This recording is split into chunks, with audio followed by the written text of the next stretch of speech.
Welcome to Wednesday's Word, and I'm coming to you from my very favorite place, my own back porch. It's my favorite study spot. And what I want to share with you this morning is the reason I'm coming to you from my own home. Because you've heard the saying, home is where the heart is. Well, it's even truer with God. You see, Song of Solomon's chapter 4, verse 9 says, "You have ravished my heart." Now, often people say, well, I don't understand the book of Song of Solomon. It's too romantic. It's the whole love book of the Bible, but it's poetic.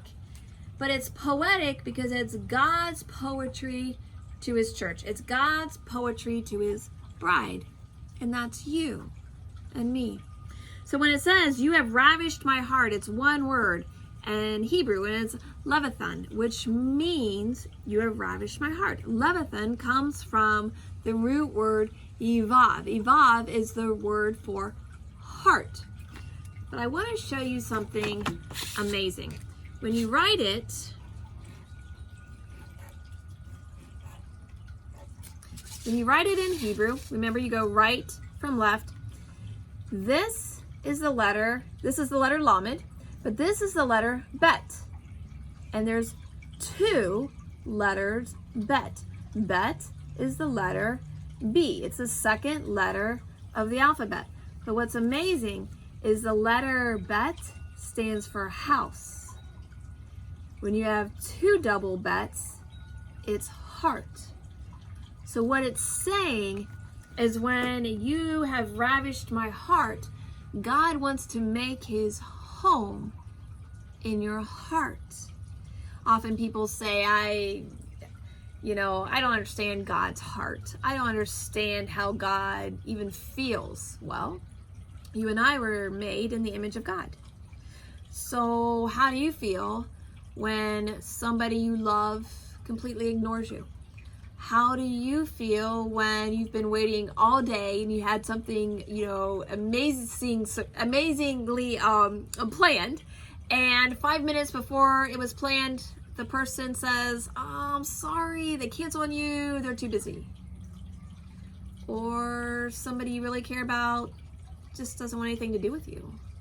Or somebody you love says to you, "I'm just too busy." How do you think God feels when we're too busy to pray? Or when we're too busy to pick up his love letter to us and read it and study it?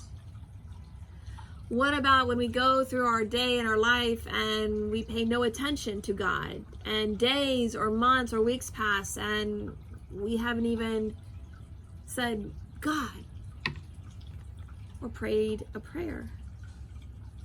He feels the same way you do. You see, when you have two-letter bets together, God wants to make his home in your heart. It's saying, I'm giving you my heart, and you're giving me your heart to equally be vulnerable. Only you can protect my heart from being hurt. Song of Solomon's 4, verse 9. You have ravished my heart. My friends, I think we should be more careful with the heart of God. Shalom.